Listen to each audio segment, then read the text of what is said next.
선언합니다. 계속해서 복지국 소관 이관우 의원님 질의해 주십시오. 네, 이관우 의원입니다.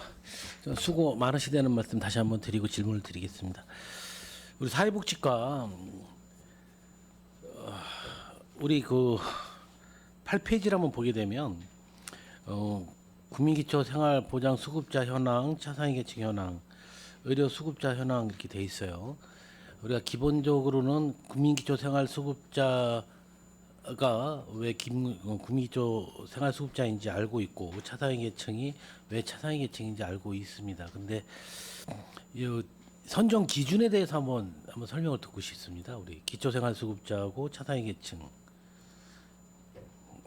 저희가 이제 선정 기준이라는 게 저희가 매년 9월에 내년도 중위소득이 이제 발표가 되거든요. 그래서 생계급여 같은 경우에는 그 중위소득의 30%, 그리고 이제 의료급여는 그 중위소득의 40%, 그리고 주거급여는 47%, 그리고 교육급여는 50% 안에 소득이 들어가신 분들에 대해서 이제 저희가 조사를 해가지고 선정을 해드리는 겁니다.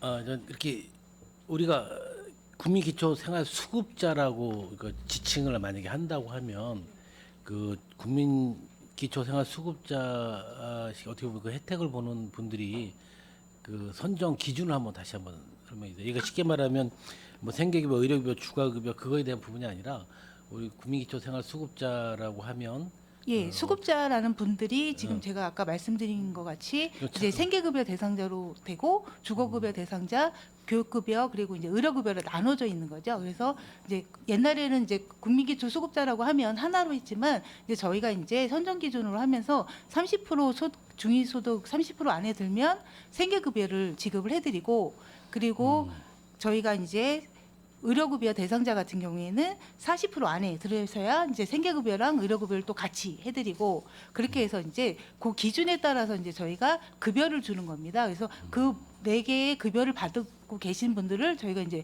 국민기초 수급자라고 지칭을 해드리는 겁니다. 그러니까 그 기준을 얘기하는 건데 무슨 내용인지는 알고 있어요. 쉽게 말해 우리가 취약계층이라고 하면 우리가 뭐 실은 저소득이나 실업자, 뭐 일시적인 노동자, 빈곤층, 뭐 경제적으로 어려움을 겪는 사람이라고 하잖아요. 그러면 뭐 빈곤자라든지 경제적 어려움을 겪는 자라는 포괄적인 내용보다 경제적으로 우리가 아까 소득의 몇 프로라든지 아니면 그런 기준이 있을 거 아닙니까? 그래서 그런 거를 물어보는 겁니다. 제가 좀 보충 설명드리면 그 아까 사회복지과장이 설명했듯이 이제 생활보장위원회에서 중앙생활보장위원회에서 중위소득에 대한 거를 발표를 하고요. 그 기준에 맞춰서 이제 하게 되는데요. 보통 수급자라고 해서 중위소득이 50%라고 하면은 2인 가구가 이제 중위소득이 345만 원 정도 되거든요. 그거의 절반 소득이니까 네, 한 170만 원 정도 소득인 경우에는 이제 그때부터 혜택을 받게 되는 사항이 되겠습니다. 왜냐하면 이거 실은 기초생활수급자로 선정을 받고 싶은데 실은 뭐 우리가 차량을 기준으로 했을 때 차량이 뭐 CC가 뭐 2,500cc, 뭐 2,000cc 이상일 때는 거기서 또 제외된다는 막 그런 항목들이 여러 항목들이 있어서 그런 부분들이 실은 우리가 좀 홍보라든지 그런 부분들이 좀 철저하게 좀 이루어져서 그게 과연 차량 가격은 얼마 안 하는데 쉽게 말해 예를 들어서 CC가 상당히 높은 거예요. 만약에 그거 해당된다 그러면 그걸 알았으면 진작 처분을 했거나 그런 부분들이 있어서 어느 정도 혜택을 볼 수 있는 부분들이 있는데 그거 약간 취약하다 보니까 뒤늦게 긴급한 상황이나 이럴 때 수급자가 혜택을 받을 수 있는 부분들이 좀 놓치는 경우가 있어서 이런 부분들이 좀 아쉬워서 적극적인 홍보가 좀 필요할 것 같아요. 네, 알겠습니다. 그러면 우리 차상위 계층은 기초생활수급자에서 한 단계 좀 업돼 있는 부분이라고 네, 표현을 그렇죠. 쉽게 해도 되는 예, 거죠. 그분들보다는 높은. 그 의료 수급자 보면 우리 기초생활수급자에서 의료 급여를 받는 분 외에 어떤 분들이 해당이 되는 건가요? 아까 말씀드렸듯이 이제 중위소득 40% 안에 들어가시는 분들, 그러니까 생계급여를 받으시는 분들하고 의료급여 이제 40% 안에 들어가시는 분들을 저희가 이제 의료급여 혜택을 드리는 거거든요. 그래서 이제 의료급여가 아무래도 이제 혜택이 가장 많고 실질적으로 이제 본인들 부담이 가장 많은 부분이라서 의료급여 혜택 자체를 많이 받고자 신청을 하시는 분들이 좀 많은 상태입니다. 아니 우리가 이제 의료 수급자 그 현황을 보게 되면 우리가 기초생활보장 의료 수급자 외 우리가 쉽게 말하면 뭐 의사상자라든지 국내 입양아동이나 국가유공자라든지 또 의료 혜택을 받을 거 아닙니까? 그게 한 몇 항목 정도 쉽게 말하면 그 기준이 어느 정도 기준에 더 포함이 되는가? 그러니까 의료 수급자, 기초생활보장 의료 수급자 외에 해당하시는 분들이 어느 정도가 있는지 좀 묻고 싶은 거예요. 그분들이 이제 각 달라요. 그 기준 자체가 이제 차상위 본인 부담금이라고 해서 의료급여 대상자는 또 기준 중위소득 기준이 또 120% 안에 또 차상위 기준이 있고 그리고 이제 국가유공자 같은 경우에는 또 중위소득에 또 다른 기준이 있고 그 받고자 하는 그러니까 혜택을 주고자 하는 곳에서 그 기준을 이제 따로따로 주고 있습니다. 그래서 우리 북한 예, 이탈 일괄적이지 주민도 않죠. 이거 예. 수급자에 해당하는 거죠. 북한 이탈 주민도 수급자 안에 들어갑니다. 그럼 북한 이탈 수급자는 그건 소득에 상관없이 다 해당이 되는 건가요? 그렇진 않습니다. 그러면 그것도 저희가 이제 소득을 조사를 해서 북한 이탈 주민도 네. 거기에 따라 소득에 따라 예. 하는 거고. 그럼 의사상자 의사자는 뭐 당연히 소득하고 상관없이 지원해 주는 거잖아요. 그렇습니다. 국가유공자도 그렇고. 그렇습니다. 국가유공자 같은 경우에도 저희가 일괄적으로 다 하는 게 아니라서 그 소득 기준이 또 따로 있습니다. 국가유공자 의료급여 대상자들은. 국가유공자도 네, 의료급여 소득 대상자들은. 기준에 예, 따라서 예. 하는 거고. 그래서 그 혜택이 다 각각마다 있어서 그걸 또 기준에 따라서 저희가 조사를 해서 관리를 또 하고 있습니다. 이게 상위법에 좀 정해져 있는 사항인가요, 이게? 예, 다 지원해주는 곳마다 다 다른 기준이 있어서요. 그러게요. 우리 그럼 국내 입양 아동도 그런 기준은 어떻게 따져야 되나? 우리 입양 아동을 우리가 소득 기준으로 따질 수는 없는 거고 이거는 뭐 전에 입양 아동이면 다 전체 전체. 입양 아동에 대해서는 그러니까 지원을 거기에 해주는 소득 기준을 따는 거는 그러니까 네. 예를 들어서 북한 이탈 주민이라든지 국가유공자라든지 네. 그런 분들에 한해서는 소득 예, 기준을 소득 기준을 따라서 따져서 이제 저희가 혜택을 의료급여 주나 안 혜택을 주나 그러는 예, 거죠. 예. 아무튼 가장 중요한 복지예요. 뭐 너무나 우리 사회복지과에서 포괄적인 복지를 좀 지원해주는 부분이 있는데 분들이 총 따지면 기초생활수급자라든지 차사회계측이라든지 의료수급자 현황 다 포함해서 따지다 보면 한 5만 명 이상 되는 것 같아요. 네, 그렇습니다. 이 숫자는 또 계속 늘어날 예정이고요. 그렇죠. 이분들이 받아야 될 아주 기초적인 수급 혜택이거든요. 그러니까 혹시 놓치지 않고 지원 확대가 또 가능하다면 지원 확대를 해야 되는 거고 또 이런 부분에서도 혹시 부정수급 같은 것도 있을 소지가 좀 있죠. 그러니까 의도적인 부정수급이 아니라 우리가 실은 그 파악하는 기준이 차이가 좀 있어서 그런 부분들도 있는데 그것도 실은 잘 관리를 해서 정말 받아야 될 분한테 더 확대를 하고 수급이 좀 잘못하는 부분에 대해서 철저히 좀 관리 감독이 좀 필요하다고 생각을 합니다. 네, 알겠습니다.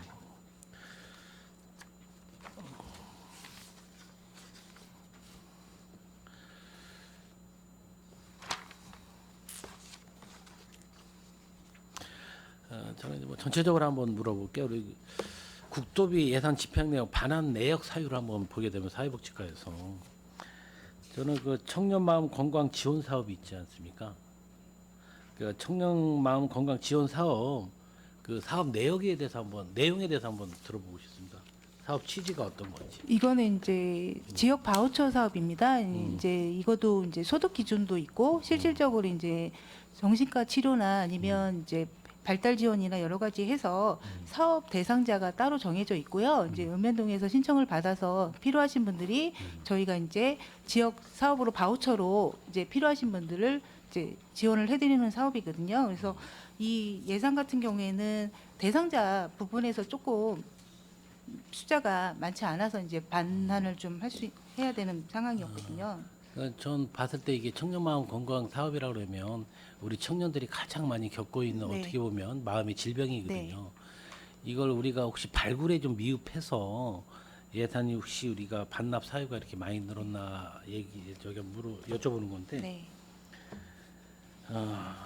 거의 40몇 프로가 이게 반납액이 좀 발생을 했어요. 그러니까 우리 실은 이거 집행액이 50% 조금 넘었는데 이 건수에 대해서 한번 여쭤봐도 될까요? 건수요. 제가 이거는 제 건수는 작성을 해서 보고를 따로 해드리겠습니다. 따로 한번 주시고요. 네네. 이게 실은 아마 국비하고 도비는 안 들어가 있고 국비하고 12%만 반영이 된 거죠. 맞습니다. 그래서 또 국비가 많이 들어간 사업이고, 그러면 국가 차원에서도 이 사업이 필요하다고 인정을 해서 우리가 보조금을 내려보낸 이유인데, 우리가 이런 부분에 대해서는 반납을 하는 거에 대해서는 좀 더 우리가 고려를 많이 해봐야 될 것 같아요. 예? 우리가 이런 사업은 정말 우리가 적극적 행정이라든지 적극적 또 이런 청년 마음 다친 분들을 발굴하면 얼마든지 우리가 지원해 줄 수 있는 부분인데, 이렇게 많이 보조금을 반납한다는 것은 우리 좀 사회복지과나 복지국에서 한번 참고를 좀 해봐야 될 것 같아요. 그래서 다음에 만약 이런 똑같은 사업이 진행이 된다고 하면 다음에 우리가 보조금 받을 때 이 영향이 미쳐서 보조금이 좀 줄여서 내려올 게 뻔하지 않습니까? 그런 일이 좀 없도록 해주셔서 적극적으로 이런 사업에 대해서는 적극적 행정을 좀 해주시기 바라겠습니다. 네, 알겠습니다.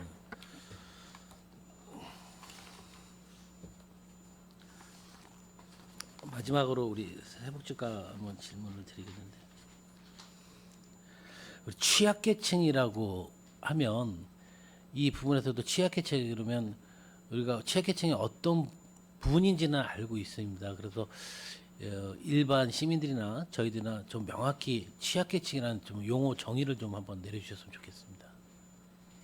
저희가 이제 일반 수급자 플러스 이제 차상위 네. 수급자 대상자까지 저희가 이제 취약계층으로 이제 관리를 하고 있거든요. 조사를 하고 관리를 해서 취약계층을 이제 저희가 보호를 하고 있습니다. 그러니까 취약계층이라면 우리가 이민자나 뭐 인종적이나 문화적으로 약간 소외되고 그런 분들도 취약계층이라고 표현할 수 있는 거죠. 물론 그분들도 다 저희가 보호를 해드리고 있습니다.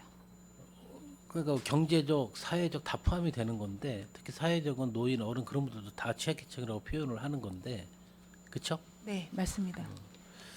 우리 취약계층의 대표적인 우리 사업 내용이 뭐 있습니까? 지금 저희는 국도비 사업을 하고 있어서 기본적으로 이제 취약계층이라는 부분들이 어떻게 보면 저희는 이제 법적인 테두리 안에서 이제 보호를 받고 있는 분들도 있지만 그렇지 못한 분들이 좀 계실 수가 있어요. 취약계층 안에서. 그래서 저희가 이제 생활보장심의위원회를 개최를 하는 이유가 그분들이 정말로 받아야 되는데, 아까 이제 위원님께서 말씀하셨듯이 차량권도 마찬가지 그 범위 안에 들거든요. 그러니까 차량 부분이나 실질적으로 결손 처분이 정말 필요하신 분들이나 그런 분들에 대해서 취약 부분들, 그러니까 복지사각지대에 있는 분들을 위해서 그 심의를 통해서 보호를 받을 수 있도록 저희가 이제 그런 방법들을 찾고 최대한 좀 도움을 드릴 수 있는 방법을 찾고 있습니다. 우리 지난 업무 보고 때도 우리 평택경 복지를 구축한다는 그런 타이틀이 있어서 상당히 좀 가슴에 와닿았는데, 거기서 그게 좀 우리 초중고교들 교복 지원비가 있었잖아요. 이게 총 몇 명이나 지원을 한 거죠, 올해? 저희가 650명 지원을 하고 있습니다. 이게 그래서 선정 기준은 어떻게 되는 거고요? 기본적으로 저희는 이제 수급자 수급자. 애들 안에서 이제 초, 중, 고등학교 그럼 우리가 신입생들의 수급자라는 표현을 썼을 때 이게 수급자 대상 비율이 얼마나 돼요? 초중고 입학생들 해서 아까 690명 정도 했다고 하면 우리가 입학생들이니까 데이터를 저희가 통해서. 수급자 비율 자체가 10% 아니라고 본다고 하면 6에서 10% 정도 10% 안. 보면 될 것 같습니다. 근데 혹시 이 학생들이 이런 수급자라는 게 외부적으로 표현될 수 있는 사항들은 없겠죠. 보안이 유지가 되는 거죠. 그런 거는 저희가 뭐 표시를 내서 지원을 해드리거나 그런 거는 없도록 하는 거고, 바우처 사업도 마찬가지고 최대한 그분들이 뭐 학교에서 표시가 나게끔 하는 일은 없도록 하니까 그건 최대한 저희가 또 노력을 할 겁니다. 그러니까 교복 지원하는 게 아니라 1인당 20만 원씩 지원을 해주는 거니까. 예, 이거는 그러니까 예. 표가 안 나겠죠. 예. 수고하셨습니다. 다음 우리 노인 장애인과 한번 봐주시겠어요?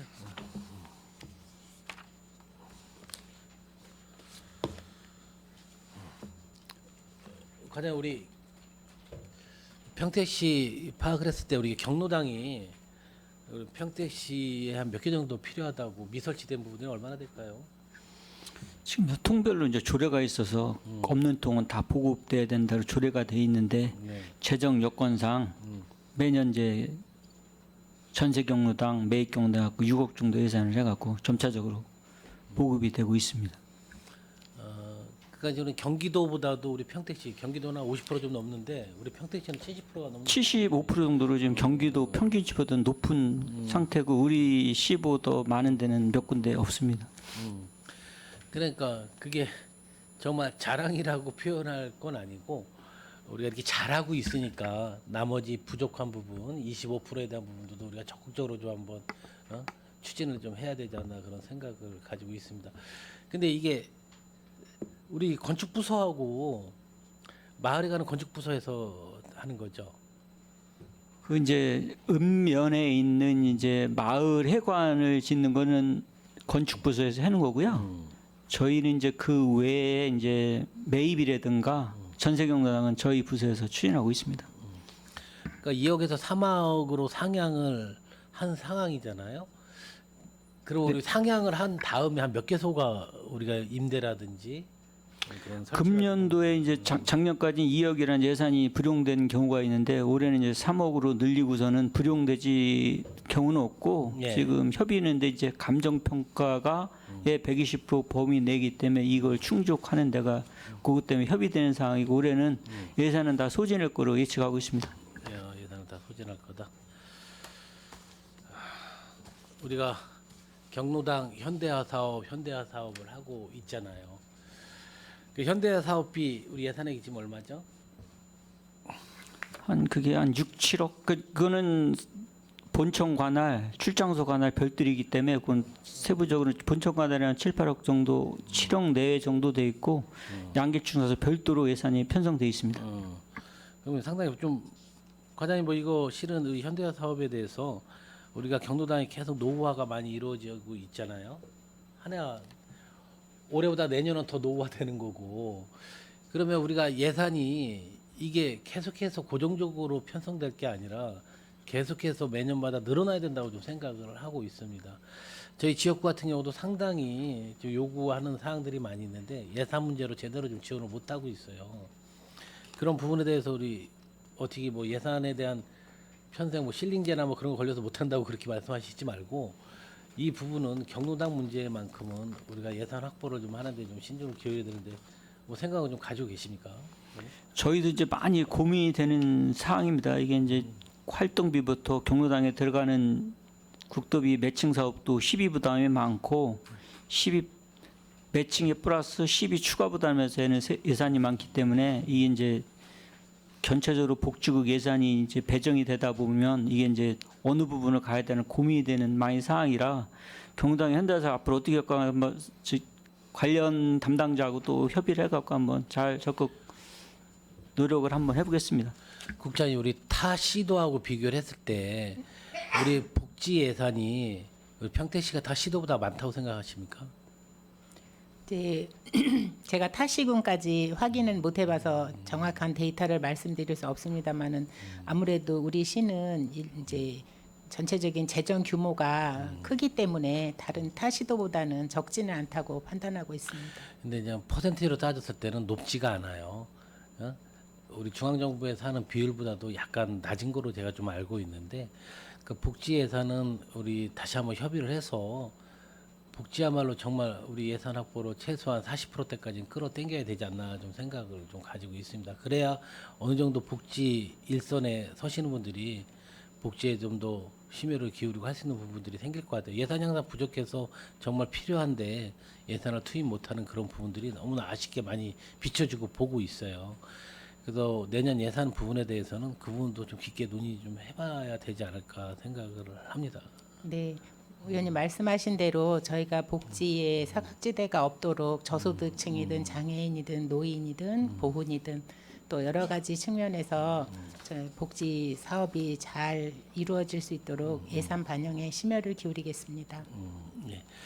우리 노인 일자리 있잖아요. 이전 가다 보면 노인 일자리에 대한 그런 부분들이 그동안은 그냥 잠시 여가 생활을 즐기는 그런 부분으로 비춰와서 노인 일자리를 제공을 했는데 지금 어떻게 보면 이것도 하나의 사업이고 여러 측면에서 노인 일자리가 활성화돼야 된다고 보고 있거든요. 저 또한.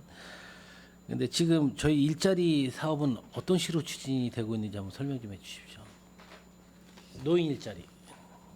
노인 일자리는 이제 전체적으로 국도비 매칭 사업입니다. 국비가 50% 지원되는 사업이고, 이 부분에 있어서는 저희도 이제 노인분들의 요구 사항이 많기 때문에 적극 확보하려고 노력하는 사항입니다. 주로는 이제 시장형하고 노인분들이 이제 향후에 뭐 이게 자기들이 한번 어르신들이 성과도 낼 수 있는 거는 시니어 클럽에서 지금 하는 내용인데, 시장형 이런 부분을 조금 발굴하려는데 좀 안 되는 부분인데, 향후에 실질적으로 노인들이 이제 많이 할 수 있도록 한번 고려하고 노력하는 중입니다.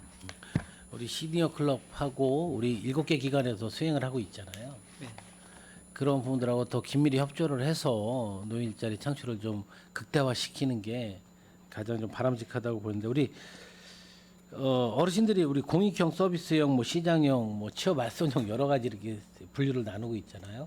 가장 선호하는 데가 어디 형태입니까? 월 70만 원 받는 그거를 많이 선호하고 있습니다. 근데 이제 예산상 많은 분에게 혜택을 주려고 그러다 보니까 그 분야는 중앙정부에서도 많이 배정이 지금 안 되는 상황입니다. 이게 사회 서비스형이라고 해서 대체적으로 이 사회 서비스형이라고 하면 항목들이 여러 군데 있는데, 우리 평택시에서 주로 하는 이 서비스형 근로 형태는 어떤 일자리 근로입니까?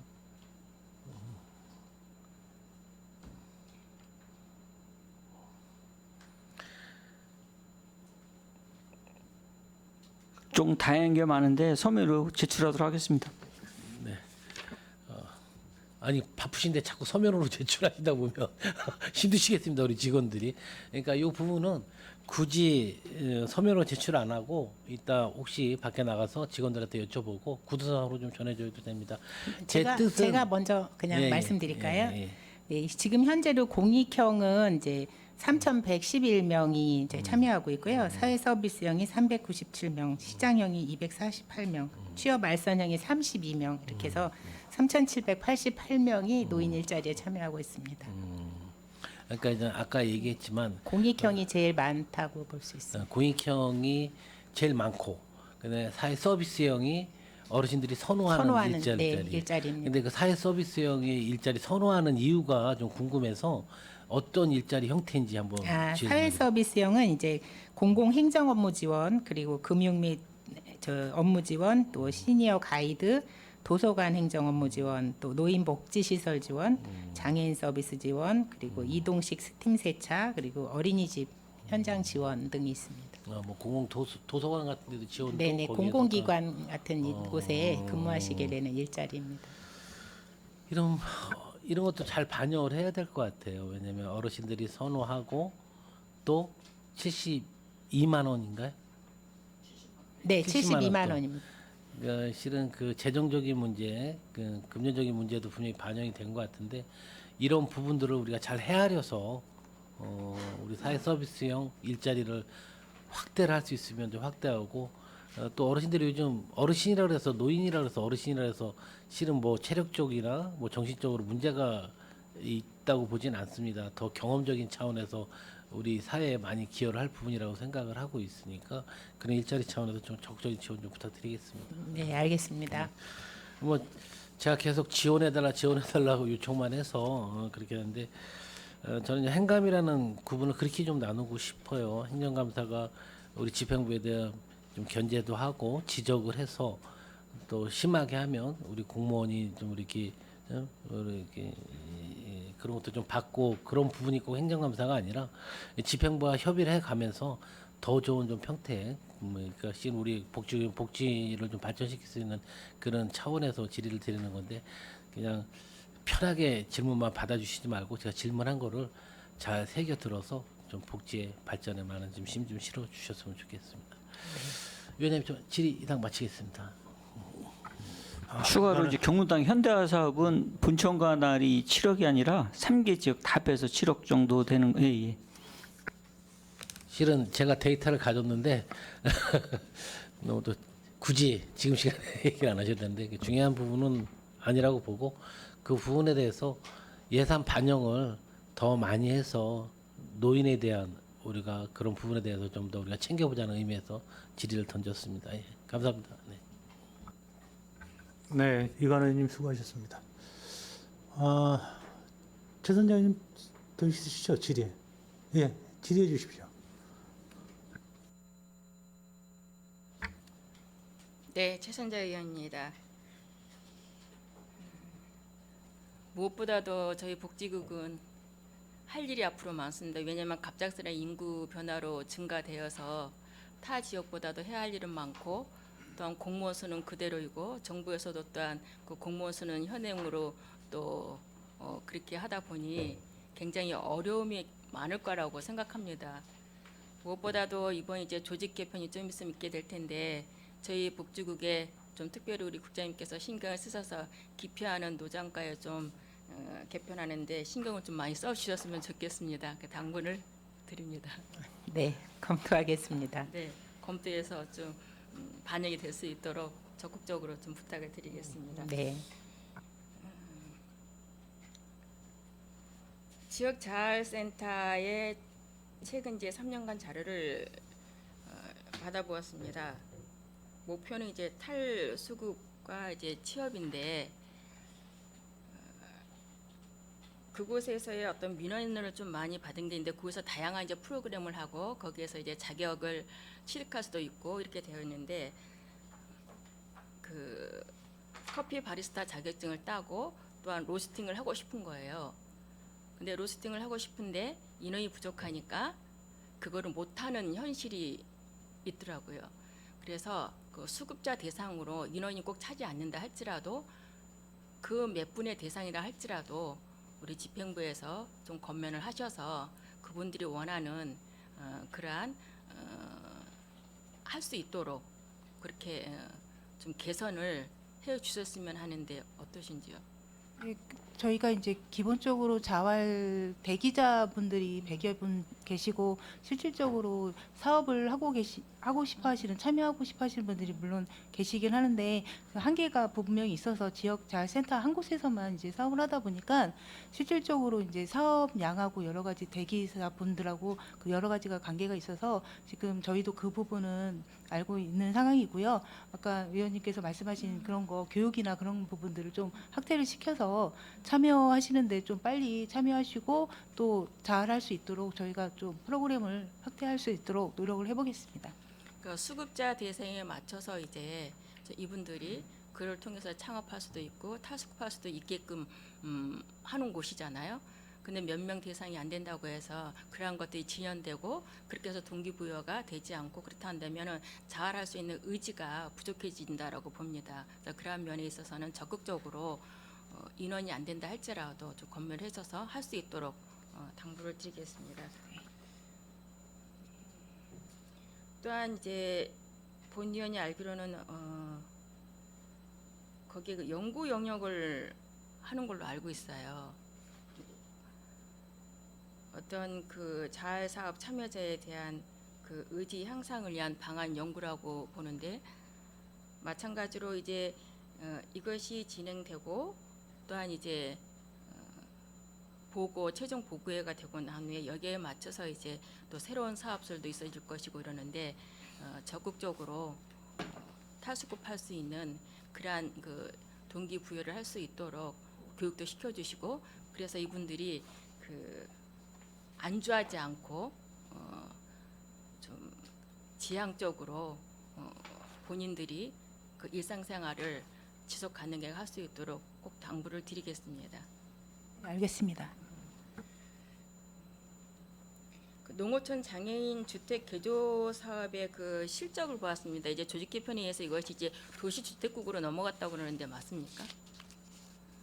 모든 주택 사업은 네. 주택가로 넘어갔습니다. 원래 이제 여기에 보니까 그 사업이 이제 있었더라고요. 근데 이제 그 자료를 보니까 여기에 보면은 이제 그 설치가 뭐 문턱 낮추기, 싱크대 높이 다양하게 손잡이 등이 있는데 그 추진 공사 전과 후를 받아보니까 그 싱크대를 개조 사업을 했는데 보면은 그냥 여기에 너블러져 있는 이런 것들만 정리하고 똑같이 되어 있는 거예요. 그래서 이러한 것들이 개선 사업이 하고 난 후에 실질적으로 모니터링을 하고 점검이 되는지. 실질적으로 저희가 이제 직접 나가서 모니터까지 했는지 안 했는지는 제가 그것까지는 파악을 못해서 제가 좀 그것까지는 파악을 좀 해봐야 될 것 같고요. 그러니까 사후 관리 부분이 굉장히 중요하다고 보거든요. 그렇죠. 예, 그래서 사후 관리가 차후나 이제 물론 이제 다른 과로 업무가 넘어가긴 했지만 됐죠. 이관이 됐지만 저희가 그 부분은 같이 공유해서 네네. 사후 관리 부분이 중요한 부분이라는 것들을 같이 공유해서 차후에는 좀 사후 관리 부분에도 신경을 쓰도록 하겠습니다. 네, 그렇게 꼭 당부를 드리겠습니다. 저희 시 같은 경우는 특별히 이제 도농복합도시다 보니까 농어촌에는 이제 어르신분들이 많이 살고 계신 걸로 알고 있습니다. 그럼 불편한 이제 편의시설이 많이 있습니다. 이러한 것들을 일상생활에서 편리하도록 이 사업을 추진하는 건데 사업 전이나 사업 후가 이렇게 좀 동일하게 나온다고 한다면 어떤 사업하는 데 있어서 그렇죠. 결과가 그분들에 있어서는 편의가 되지 않거든요. 그렇다고 그 노인분들이 또 그거에 대한 민원을 넣지도 않을 것이고 그래서 각별이 끝나고 나면 모니터링을 하고 또한 그 사업하는 곳에서 잘못된 개선들이 있으면 다시 한번 서비스를 받을 수 있도록 그렇게 꼭 당부를 드리겠습니다.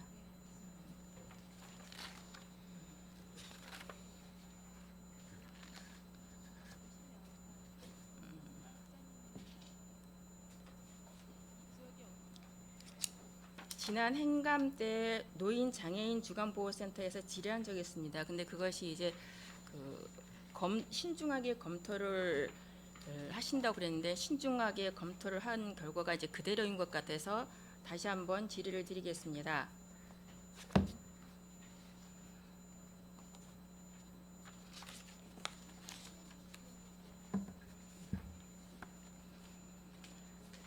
장애인 주간보호센터가 저희 평택시에 8개 있습니다.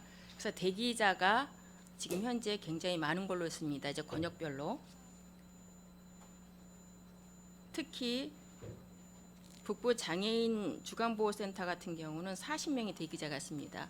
전년도에서도 행감 때 질의를 했지만 물론 이제 또 노인 장애인 복지관이 이제 건립하고 추진하게 되면 그때는 이제 3, 4년 후인 거고 이 많은 장애인분들, 발달장애인분들이 그때까지 계속 대기자로 이제 기다려야 된다는 부분이라 그 이전까지 어떻게 하실 건지를 질의를 했던 부분이거든요.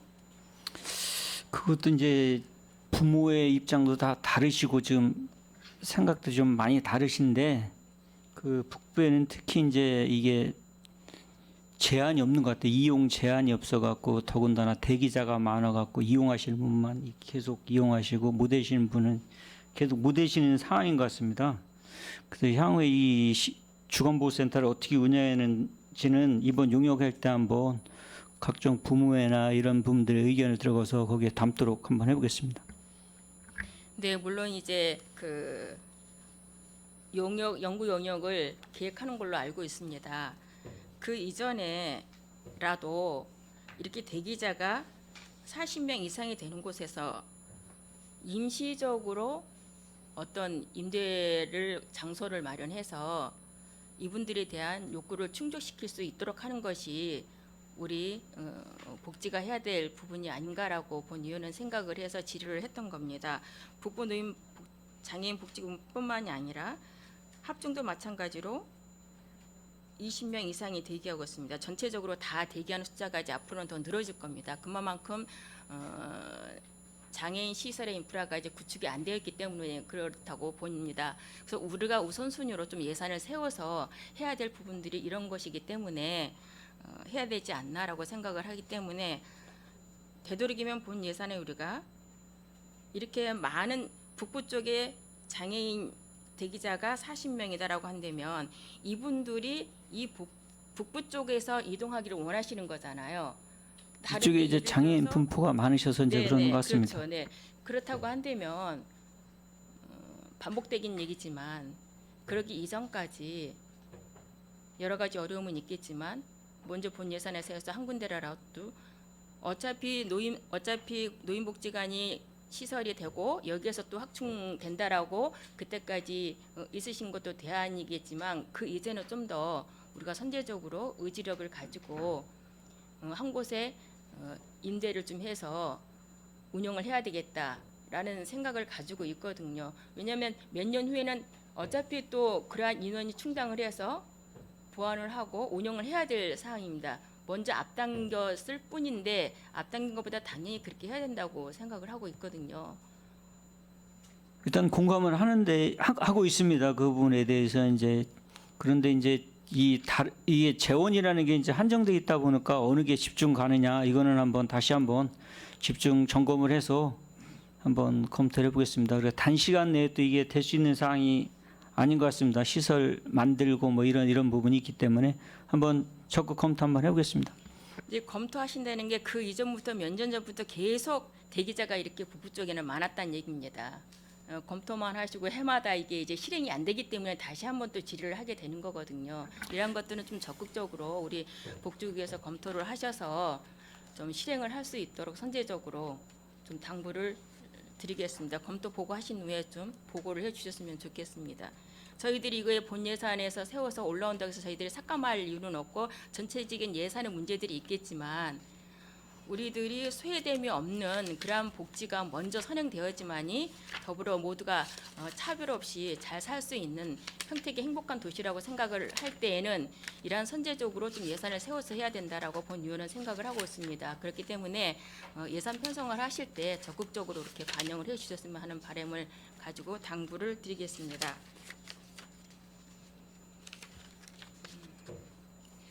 또한 이제 그 장애인 주간보호센터에서 보면은 전년도에도 질의를 했던 부분입니다. 원치 않는 사고 발생이 많이 이제 그 안에서 이루어집니다.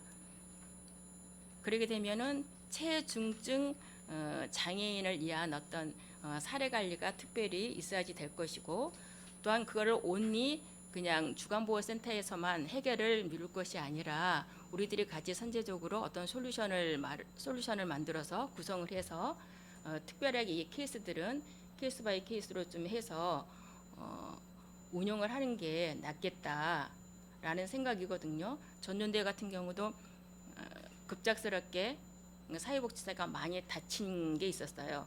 그래서 뭐 교수나 또한 여러 가지 그 여러분들이 회의한 결과 이제 그 장애분이 퇴소한 걸로 알고 있고 그래서 그 장애인분이 다른 일반 민간으로 가서 하루 만에 퇴소한 경우가 발생했지 않습니까? 그래서 이렇게 특수하게 정말 발생된 현장에서 그거를 해결할 수 없을 때에는 좀 예산을 세워서 하는 것이 좀 바람직하지 않나라고 생각이 들거든요. 이에 대해서 좀 답변 바랍니다. 의원님 말씀은 좀 공감을 하는데 이제 이게 건건이 이런 사항이 되게 이제 많을 때는 이게 이제 어떻게 가야 되는 거는 많이 더 공부를 해야 될 사항인 것 같습니다.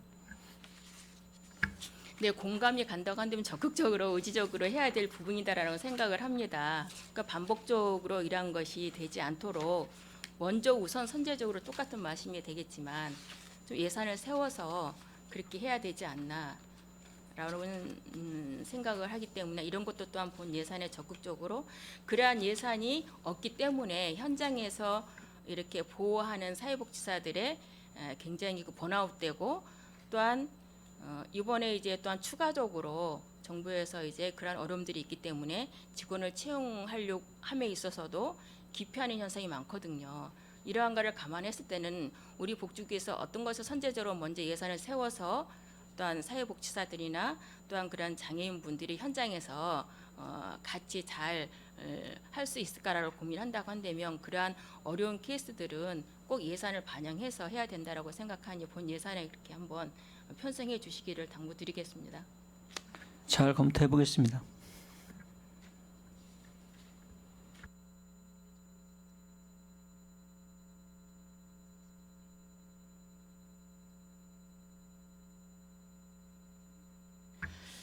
네, 이제 마지막으로 저희 복지국에서 여러 가지 또한 행사나 할 때 그 홍보지도 필요할 것이고 게시판에 또한 간판도 필요할 것입니다.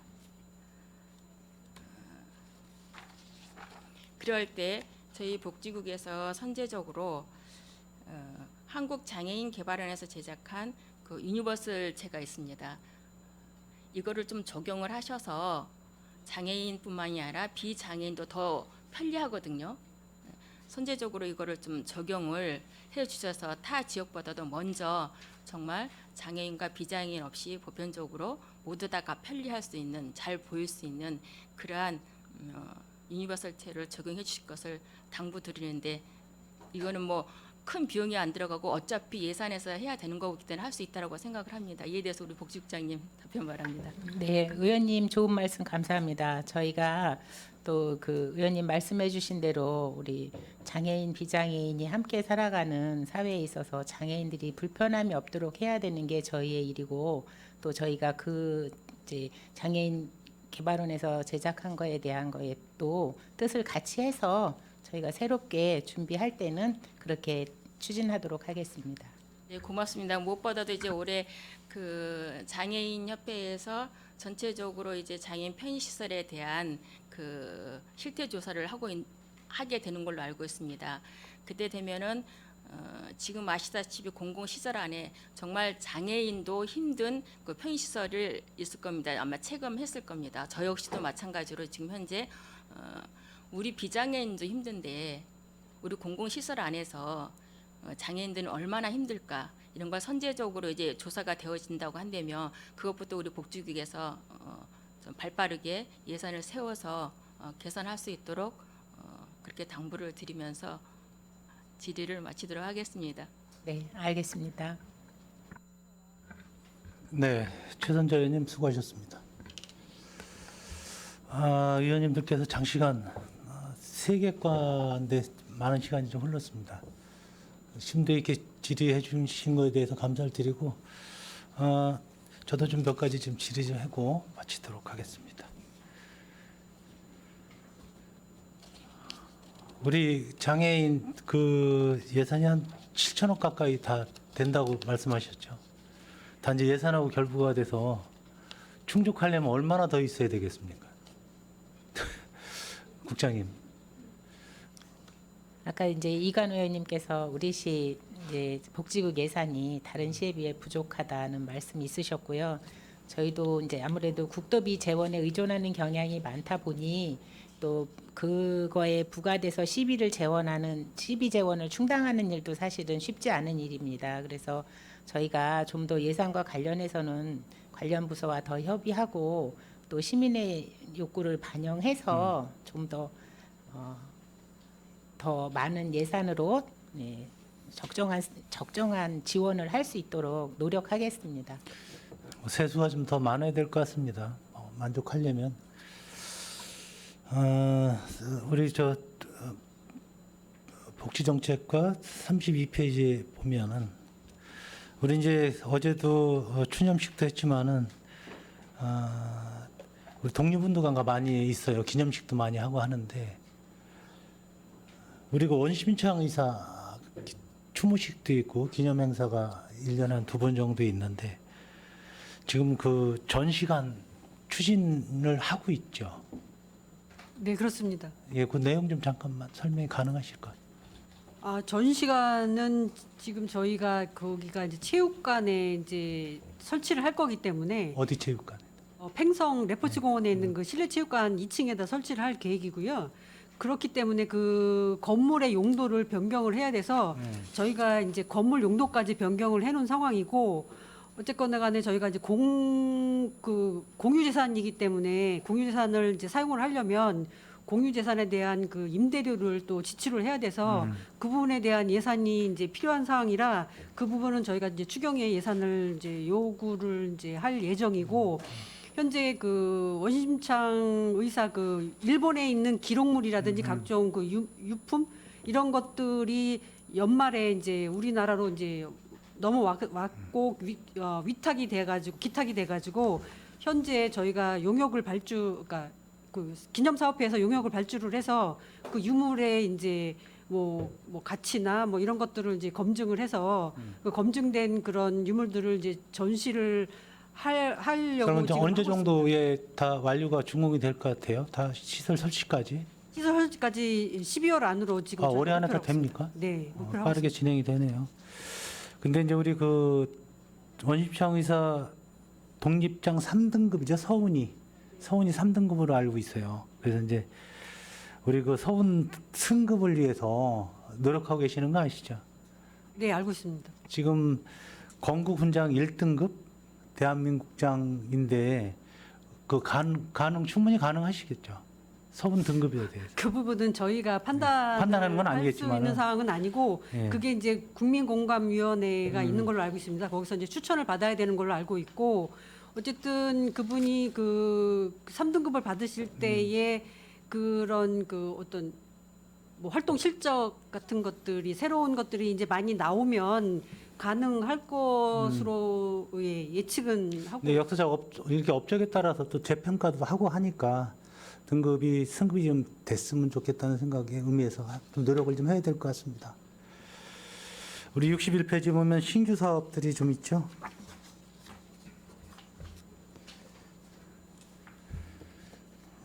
우리 사회복지사 건강검진 지원비 신규 사업이 있어요. 올해 지금 어떻게 뭐 준비는 다 되고 있는 겁니까? 예, 지금 저희가 지출하고 있습니다. 그러니까 각 사회복지 시설에 종사자들한테 이 사업에 대해서 이제 홍보를 했고, 그래서 이제 대상자들을 저희가 명단을 받아서 건강검진 협약기관에 다 이제 통보를 한 상황이고요. 그래서 이제 종사자들이 가서 검진을 받는 대로 그 검진비를 저희가 지급을 하고 있습니다. 30만 원씩이죠. 근데 여기 사회복지 시설이라 하면 범위가 어디까지죠, 지금? 저희 사회복지사업법에 사회복지사업법 제2조에 관련된 사업을 하고 있는 기관이 다 해당된다고 보시면 그 되겠습니다. 인원이 어느 정도 됩니까? 올해는 저희가 그 당초의 사업 계획은 340명 정도로 계획을 했습니다. 네. 그럼 재단 산하 시설까지 다 포함이 되는 건가요? 예, 산하 시설의 사회복지사들은 다 해당이 일하시는 분들 전체죠. 일하시는 분들 전체가 아니고 네, 사회복지사만 일단 그러니까 사회복지사의 예, 예. 자격이 있으신 분들, 네네. 그분들은 몇 명이나 됩니까? 사회복지사로서 일을 하고 계시는 분들. 재단 산하 시설 말씀하시는 거예요? 전체 다. 전체 다. 예. 전체 다는 지금 한 800명이 좀 안 되시는데요. 네. 올해 그러니까 이게 저희가 경년제로 음. 짝수년생, 홀수년생 이런 식으로 해서 이제 하고 있지 않습니까? 네. 그래서 올해는 대상자가 340명 정도 됩니다. 30만 원씩. 340명이면은 그래도 뭐 한 40% 이상은 여기에 뭐 해당이 되네요. 그 대상이 340명인데 340명이 다 이제 또, 이거를 희망하는 예. 게 아니고 희망을 하지 않는 분들도 있어서 신청이죠. 자기 예, 신청해서. 신청을 받아서 하고 있습니다. 네, 알겠습니다. 그 두 번째 보면 우리 사회복지사 처우 개선 위원회 지원이라고 되어 있어요. 위원회 지원. 처우 개선 위원회가 언제 구성이 된 건가요? 저희가 작년에 8월에 위촉을 했습니다. 아니 위촉 말고 구성이. 그러니까 예, 구성도 그때 된 예, 거예요. 구성도 그때 됐습니다. 그러니까 보니까 이 조례를 보니까 사회복지사의 처우 및 지위 상승에 관한 조례를 보니까 13년도에 제정이 됐고 거기에 위원회 구성 요건이 있었어요. 13년도에. 그리고서 13년도 한 9년이 지나서 작년에 22년도에 구성이 늦게 된 이유가 또 혹시 있습니까? 일단은 제가 구성이 늦게 된 사유에 대해서는 알지 못하고 있는데 일단은 그 사회복지사 처우에 관련된 법률이 먼저 제정이 된 거고 네. 그 저희 조례는 그 13년도에 제정이 된 게 아닌 걸로 저는 지금 현재 알고 있고요. 그래서 이제 일단 조례가 제정되고 나서 22년도 8월에 저희가 이제 처우개선위원회를 구성을 했습니다. 이번에 위원회 개최는 상반기에 좀 위원회 개최 회의는 했습니까? 혹시 있었어요? 올해는 없었고 저희가 6월에 개최 예정입니다. 올 6월에. 예. 지금 미설치 그 단체나 조직들이 있지 않습니까? 요새 처우 개선에 대해서 유시가 많이 좀 되고 있어요. 국장님께 여쭤볼게요. 이 처우 개선 위원회가 구성이 되는 거에 대해서는 긍정적이십니까? 돼야 된다고 보십니까? 이제 앞서 관련법에 의해서 이제 조례가 만들어지고 위원회가 만들어지는 거는 이제 저희도 당연히 해야 되는 일이고요. 앞서 질문해 주셨는데 이제 복지국 소관 위원회가 지금 이제 18개가 있고요. 또 이 건에 관련해서 이제 그 사회복지사가 아닌 뭐 장기 요양 협회라든지 또 이런 처우 개선에 대한 건의가 있는 걸로 이제 파악하고 있습니다. 저희가 앞으로 또 해 나가야 될 일이고 검토해야 될 일이라고 판단하고 있습니다. 그 처우 개선 위원회는 꼭 예산하고 관련돼 있지는 않아요. 처우 개선하면 그냥 예산이 번쩍 떠올라 가지고 그런데 과장님 머리부터 아프신 것 같아요. 우리 노인 장애인 과장님. 그래도 처우 개선 위원회는 좋은 방향으로 이렇게 구성이 되면 뭐 어떤 조직이나 단체에서 꼭 필요하다고 저는 생각을 합니다. 네, 알겠습니다. 알겠습니다. 없는 데는 좀 구성이 됐으면 좋겠다는 의미로 이렇게 말씀을 드렸습니다. 우리 보훈회원 맞춤형 일자리 사업인데 맞춤형 일자리라는 개념을 좀 맞춤형 급여도 있고 맞춤형 일자리, 맞춤형이라는 용어가 많이 써요. 그래서 맞춤형 일자리를 일하면 어떻게 맞추는 게 맞춤형 일자리입니까? 아무래도 이제 보훈 대상자들께서 저희가 이제 65세 이상을 대상으로 이제 사업을 하기 때문에 어르신들이 할 수 있는 적합한 일자리여야 되기 때문에 보훈 회원 맞춤형 일자리라고 명명을 했고요. 그래서 저희가 이제 그 현충 시설에 그 주기적으로 가서 이제 청소를 하신다거나 이제 잡초 제거를 하시거나 아니면 그 읍면동에 그 거점 수거지가 있습니다. 즉 쓰레기 거점 수거지에서 이제 감시 활동을 하시는 그런 일을 하도록 이제 저희가 그 사업을 지금 진행을 하고 있습니다. 그래서 저희가 맞춤형 일자리라고 명명을 했습니다. 연령대에 맞춰서 그분들의 일하시는 분 연령대에 맞춰서 일자리를 찾기 때문에 맞춤형 일자리로. 혹서기는 여기 피하는 거로 돼 있어요? 네, 그렇습니다. 그다음에 나머지 혹서기 한 7, 8월 빼면 10개월은 거의 다 일하실 수 있는 달인가요? 저희가 동절기도 이제 12월 같은 경우는 굉장히 또 춥기 빠지고. 때문에 12월, 1월 제외하고 혹서기도 제외하고 이렇게 해서 4개월 빼고 예, 평균적으로 8개월, 8개월 정도. 8개월, 9개월 정도 예, 진행을 할 예정입니다. 여기 일 3시간 근무 월 27만 원. 그러면 하루에 3시간 9320 2만 7천 원. 열흘이면 27만 원. 그럼 9천 원이란 말이죠. 시간당. 최저 우리 그 임금이 맞는 건가요? 이거 맞춰야 되는 건가요? 아니면 최저임금에 최대한 맞추시나요? 뭐 최저 임금에 이제 맞춰야 되는 게 맞지만 어쨌든 어르신들의 일자리는 이제 고강도 일자리가 아니기 때문에 보통 이제 공공용 일자리 이게 노인 일자리하고 급여 수준을 맞춘 겁니다. 현재는. 그렇습니까? 네. 그럼 최저임금하고는 좀 관련이 없는 거네요. 최대한 맞춰 드려야 되는 게 맞는 건가 해서요. 저희가 그렇게 하도록 노력하겠습니다. 아니 여기 나와 있어서 여쭤보는 거예요. 예, 최저임금에 못 미쳐서 9천 원. 최저임금이 9,620원이라 620원. 네. 그걸 좀 말씀드리는 겁니다.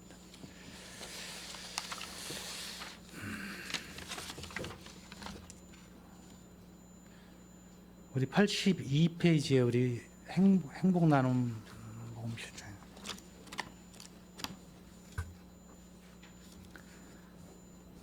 여기 말씀들을 많이 해주셨는데 한 가지만 여쭤볼게요. 이 지금 통장이 이원화되어 있죠. 행복나눔본부하고 시하고 네, 그렇습니다. 이원화된 거예요? 아니면 관리를 한 군데서 했는데 통장이 두 개입니까? 관리는 한 군데서 하고 있고요. 어디서요? 통장만 행복나눔본부에서 관리를 하고 시 있고. 통장도 행복나눔본부에서 관리를 하고 있어요. 네, 그렇습니다. 같이. 아까 기부금이 들어오는 걸 저희가 직접 쓸 수가 없기 때문에 어차피 그 경기 사회복지 공동모금회를 통해서 사업 신청을 하고 거기서 이제 배분을 받아서 사용을 하는 거기 때문에 통장 관리는 행복나눔본부에서 하고 있습니다. 시하고 이원화돼서도 큰 문제는 없는 건가요? 일단은 예, 뭐 큰 문제는 현재는 없습니다. 관리하는 근데 데 이제 있어서. 뭐 시통장이 굳이 있어야 되느냐라는 지적이 계속 이제 있어 왔는데 기부하시는 분들 중에는 행복나눔본부보다는 시통장에다가 직접 시통장에 기부하시기를 기부하시를 원하시는 분들이 있기 때문에 있기 때문에 가지고 저희가 있어야 유지를 되는 하고 거고. 있습니다. 네네. 그 밑에 보면 배분 현황이 있어요. 23년도 배분 현황이 있는데 제 생각엔 21년도, 22년도 좀 있었으면 하는 좀 아쉬움이 있더라고요. 21년도, 22년도 좀 자료 좀 부탁을 드릴까요? 네, 알겠습니다. 알겠습니다. 우리 사회복지과 131페이지 좀 볼게요.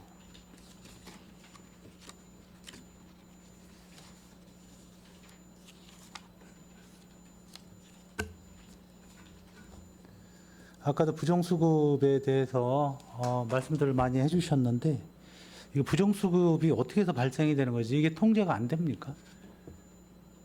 실질적으로 부정수급이 이제 100% 통제는 어려운 게 그 소득을 이제 변동 사항이 있으면 그때그때마다 저희한테 신고를 해주셔야 되는데 이 수급자분들이 그렇게 바로바로 신고가 되질 않아서요. 저희가 이제 통합조사 관리팀에서 실질적으로 이제 3개월에 한 번씩 소득 변동 사항에 대해서 조사를 합니다. 네. 그래서 거기에서 이제 소득 변동 사항이 이제 뜨게 되면 저희가 조사를 해서 이제 실태 조사를 나가봐서 이게 맞는지를 조사를 해서 그 부분하고 맞게 되면 저희가 부정수급, 그러니까 급여 변동 사항이 생기거나 아니면 중지 그렇게 해서 이제 저희가 환수를 받거나 아니면 상계 처리를 하거나 그렇게 하고 있습니다. 그 부정수급이 발생되는 원인은 어디에 있을까요? 가장 큰 거는 사망을 하셨는데 바로 신고를 안 하신 거나 아니면 이제 소득 변동, 이제 급여가 이제 매년 조금씩 오르고 이제 급여 가족 구성원 중에서 급여 활동을 하시게 되면서 급여가 좀 변동이 됐는데 그거를 이제 신고를 하신다는 생각을 못 하셔서 그 부분들이 신고가 늦어져서 뭐 2개월, 3개월 급여를 받게 됨으로써 그 부분이 이제 부정수급이 되는 의도적인 것도 있겠지만 그렇지 않은 부분도 많이 발생이 되겠네요. 이 건수에서는 거의 대부분이 그렇습니다. 그래서 저희가 통합조사 관리팀 직원이 나가서 실질적으로 이제 그 부분을 이제 인지시켜 드리고 이제 여기에서 보면 저희가 이제 환수율도 있고 여러 가지가 있는데 20%에서 30%밖에 되지 않는 이유가 이분들한테 뭐 200만 원 정도 되는 부분 이상이 될 때 바로 다 받기는 어렵기 때문에 저희가 뭐 5만 원에서 10만 원 정도에서 분납으로 분납으로도 계속 받고요. 저희가 받도록 노력을 하고 있습니다. 결손액이 뭐 큰 돈은 아니지만 결손액 부분이 좀 있거든요. 이분들은 저희 사망하신 분들은 저희가 분들이에요? 결손 생활보장심의위원회를 통해서 이것도 소멸시효가 있나요? 소멸시효는 따로 없고요. 저희가 이제 생활보장심의위원회를 통해서 결손 네. 처리를 하고 있습니다. 네, 알겠습니다. 노인 장애인과 좀 몇 개 좀 여쭤보겠습니다. 136페이지.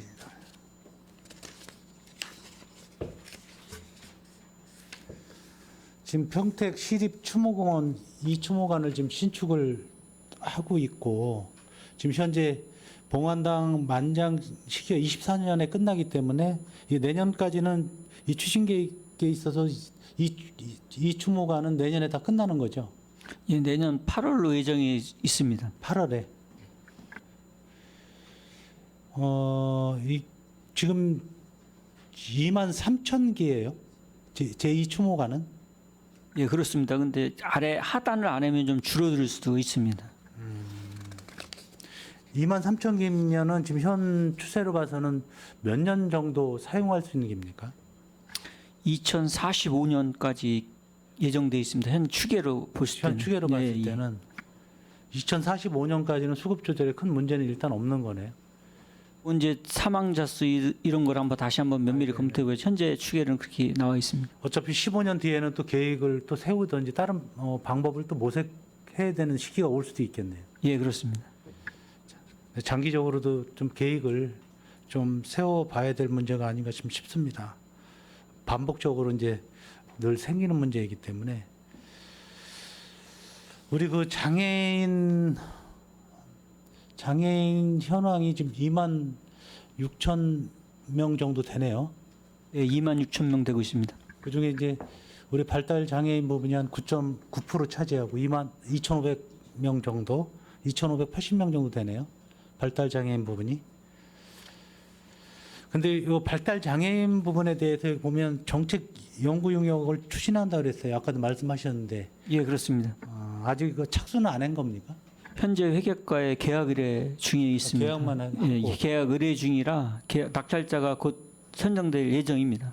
그럼 착수는 다음 달에면은 가능합니다. 예, 착수 보고에 일정이 나오면 같이 공유해서 같이 하도록 하겠습니다. 이 용역 내용에는 좀 뭐가 들어갈까요? 지금 어느 정도 정리가 되지 않았을까요? 대략 있는데 그거는 세부적인 거는 서면으로 제출하겠습니다.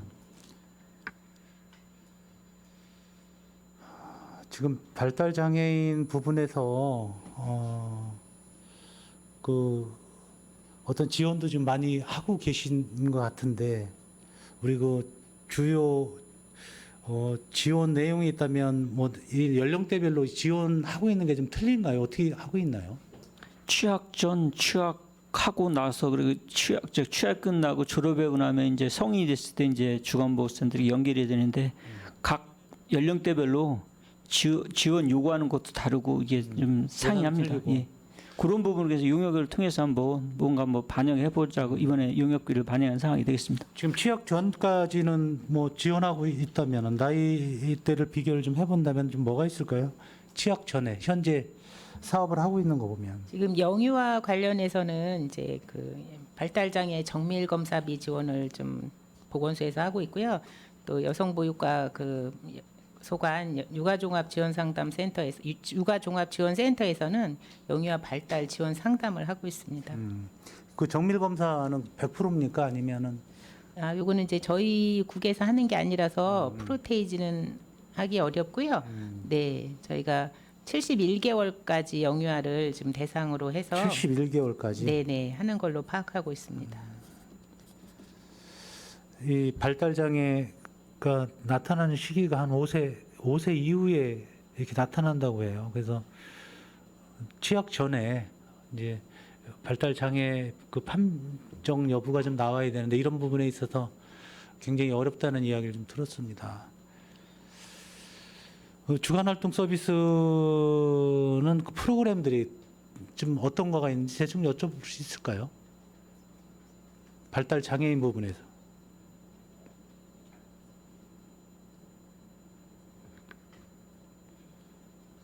뭐 자가결정 프로그램, 뭐 진로, 뭐 이거 저 운동 프로그램 각종 다양하게 있는데 요거는 세부적으로는 파악이 되고 나중에 서면을 드리도록 하겠습니다. 그 청소년 발달 장애 방과 후에 그 활동 서비스가 있는데 그 일주일에 거의 7일 동안 답니까? 아니면 휴일 부분은 좀 빠지는 부분이니까?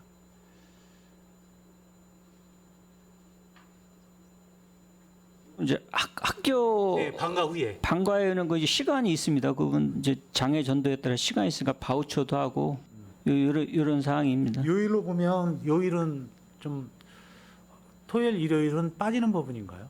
그러니까 가정에서 하면 되고 이 시간이 정해 있습니다. 장애 정도에 따라서 이 시간이 있어서 그거를 본인들이 설정해서 하고 있는 걸 알고 있습니다. 그래서 이제 제 왜 말씀을 드리냐면 이 휴일에 그 서비스도 좀 포함이 됐으면 좋겠다. 그 이유는 뭐 말씀 안 드려도 아실 거예요. 그 휴일에 이제 아무래도 좀 이 발달 장애 분들의 그 가정도 또 생각을 해야 되고 그래서 휴일 부분에도 우리 서비스 지원책이 좀 나와야 되겠다. 바우처도 마찬가지고 해서 그 부분에 대해서 한번 좀 생각을 좀 해봐야 될 것 같은 생각이 듭니다. 네, 최근에 이제 장애인 부모회 분들과도 간담회를 가졌는데요. 여러 가지 좋은 말씀을 많이 해주셨습니다. 우리 정책에 반영해 나갈 부분을 적극적으로 검토해서 의견을 잘 듣고 저희 용역에도 반영하고 앞으로 저희가 사업을 추진하는 데도 있어서 많은 좋은 말씀 듣고 추진하도록 하겠습니다. 또 그 발달장애인 보호자분들의 어려움도 많이 네. 들었습니다. 장애 부분에 있어서는 특히 좀 세심한 배려와 좀 고민이 많이 필요할 것 같습니다. 그리고 마지막으로 우리 고령 장애인에 대한 고령 장애인들 분들이 집계가 되고 있나 모르겠습니다. 고령 장애인들에 대한 어떤 노인 여가복지 시설이 필요할 것 같다라는 생각을 좀 하고 있거든요. 그래서 그 과장님 지금 추진하고 있는 게 있죠. 지금 현재 이제 모든 경로당 시설에는 이제 장애인, 비장애인 함께 이용할 수 있는 시스템으로 지금 돼 있는 거고요. 이제 장애인들이 이제 비장애인과 어울리기가 상당히 어려운 점이 있어서 복지관에 이제 쉼터가 있습니다. 그 쉼터가 이제 지체, 그다음에 시각, 청각 세 개가 지금 있습니다. 그리고 이제 장애인 내에는 이제 그 프로그램이 많이 운영되기 때문에 그분들이 거길 이용하면 되는 거고, 그 장애인들의 이제 이동이 어려우면 차량으로 그 장소까지 운행하는 걸로 알고 있습니다. 그리고 참고로 이번에 도비 보조 사업으로 장애인 쉼터 사업이 지체해서 운영하러 돼 있는 거로 거기에 인건비 하나가 책정돼 있기 때문에 운영에 좀 별 어려움이 없을 거로 사료됩니다. 예, 그 도비 매칭으로 하는 거죠, 그러면은. 도비 매칭 30대 70이 되겠습니다. 우리 고령 장애인 그가 노인 인구의 한 몇 프로 정도 차지할까요? 그거는 노인 인구가 한 7만 4천. 7만인데 그 전체 장애인 2만 6천이니까 고령 뭐 그 비율에 산정해서 맞아질 것 같습니다. 아니 자료를 주신 게 있어요. 있는데 한 12,000분 정도 이렇게 돼요. 그러니까 16% 정도를 차지하고 있더라고요. 이 중에서도 우리 사각지대에 계시는 노인 장애인분들이 많이 계시고, 또 불편하고 여러모로 좀 쉼터에 적응하기 어려워서 못 가시는 분들이 있고, 또 그들만의 공간이 있어서 다 알고 계실 거예요. 그들만의 공간에서 또 하루 종일 생활을 하고 계세요. 제가 이제 말씀드리고 싶은 것은 어떤 지어진 어떤 프로그램에 의해서 그 시설이 운영되기보다 이분들이 그분들의 자력으로 할 수 있는 일들, 즐거워하는 일들을 지원해 주는 것이 더 옳지 않을까. 왜냐하면 고령에다가 몸이 불편하시기 때문에 프로그램을 따더라도 많이 좀 어려움이 좀 올 것 같아요. 그래서 만약에 이것이 쉼터가 제대로 지원이 된다면은 그 프로그램에서 좀 힘들게 좀 고민을 좀 해봐야 될 것 같습니다. 예, 알겠습니다. 그 위탁받은 지체 협회와 네. 또 협회에서 모든 장애인에게 혜택이 들어갈수록 고민해 보겠습니다. 이분들이 편한 쉼터가 돼서 그곳으로 가서 쉴 수 있도록 그 만족도가 가장 중요한 것 같습니다. 그 부분에 대해서 좀 신경을 써주시기를 당부를 드리겠습니다.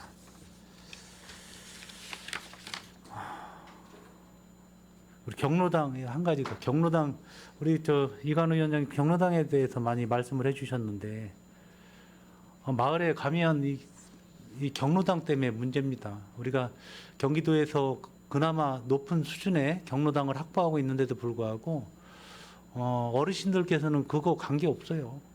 우리 동네에 안 돼 있는 거 말씀하시는 거 있거든요. 우리가 높은 비율을 차지하고 있다 해서 그거를 말씀드린다고 해서 그분들한테는 아무 소용이 없는 이야기입니다. 그래서 제가 이 65세부터 사실은 노인 시설을 경로당을 이용할 수가 있잖아요. 근데 대부분 65세에 가시는 분이 요즘엔 드물은 것 같아요. 안 가시겠죠? 그래서 이제 이 경로당 이용 연령대를 좀 법적으로 높일 수는 없는가. 그리고 이제 경로당이 주거시설에서만 되죠. 허가가. 네, 그렇습니다. 우리 임대차 하더라도 주거시설 외에는 또 안 되더라고요. 그래서 이걸 좀 확대해서 근생시설에도 좀 했으면 이 정도 3억에 대한, 그리고 주거시설은 또 임대인 쪽에서 좀 거부하는 경우도 많이 있습니다. 그래서 뭐 관련 법이 있겠지만 우리 시만 이거 좀 바꿀 수 있는 이 조례가 있다면은, 또 제정할 수 있다면은 근생시설에서도 하면 어떨까, 이런 생각도 해봅니다. 이건 이제 건축법 시행령하고 연결되어 있는 그렇죠? 사항이라 그건 이제 법적인 사항이라고 생각할 겁니다.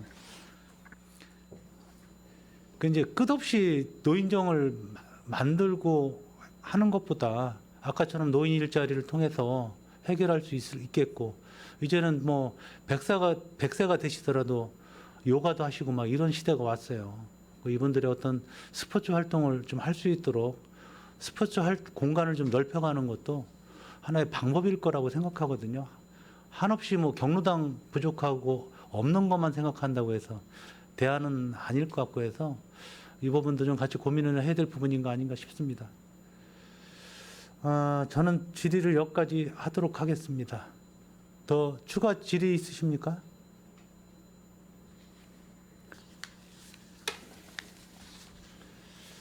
네, 더 이상 질의하실 위원님이 안 계시므로 복지국 수관, 복지정책과 등 3개 부서에 대한 질의 종결을 선언합니다. 위원 여러분, 원활한 회의 진행을 위해서 잠시 감사 중지하고자 하는데 이의 있습니까? 이의가 없으므로 10분간 감사 중지를 선언합니다.